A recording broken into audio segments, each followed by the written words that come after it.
All right, so we're going to take a time now as God's people to go to Him in prayer, to go to our Father and lift up our requests and our praises to Him in prayer. I don't know if you're at all like me, but sometimes, particularly in seasons like we're in right now, where there's so much uncertainty, so much unrest and injustice and questions in the world, we can almost sometimes get this sense of, I don't even know if I'm praying for the right stuff here. Am I praying in the right way? Am I praying for the people I should be? Am I praying in the way I should be? I don't even, am I doing this right? I don't know if you felt like that too, but a verse that I often go to, a passage that is particularly helpful for me when I'm feeling that way and just feeling lost a bit in my prayers, is what Paul says in Romans chapter 8, maybe a passage you're familiar with, where he says, "Likewise, the Spirit helps us in our weakness.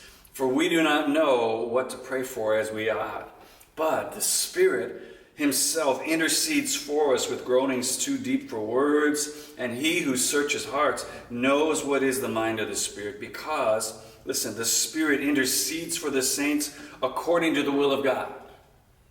Closing with that verse we all know so well, and we know that God works all things for the good of those who love Him and are called according to His good purpose. So the hope of that is really just to see that it's not so much about what it is that we're praying, are we praying the right way or not, but who it is that we're praying to.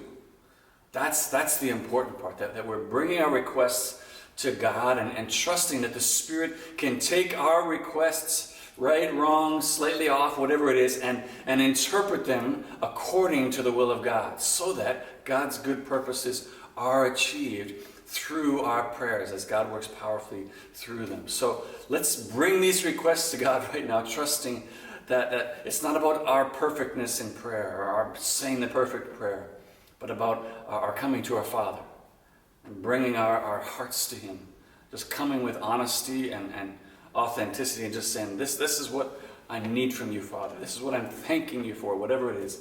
Trusting that He will hear and He will interpret and understand those prayers according to His perfect will and act powerfully in those good ways that are for our good.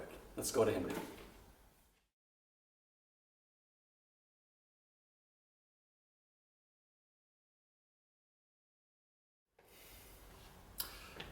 Would you go with me now in prayer?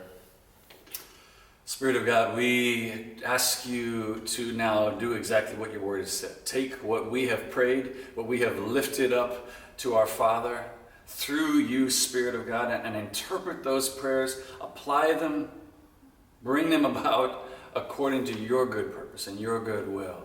Oh God, we don't know what we should pray for, but we're bringing our hearts to you, we're coming to you, and we're trusting that now you will take our prayers and act exactly as you want to and as you plan to in accordance with your good will. And it is for our good, as you said, that you work all things in accordance for our good, for those who are called and loved by you. So, God, we praise you that we're loved. We praise you that you hear us. We ask you now to hear these prayers and act powerfully, and God, as you've also said, to do even above and beyond what we could even think to ask you for. We praise you for this. We pray it all in the name of Jesus. Amen.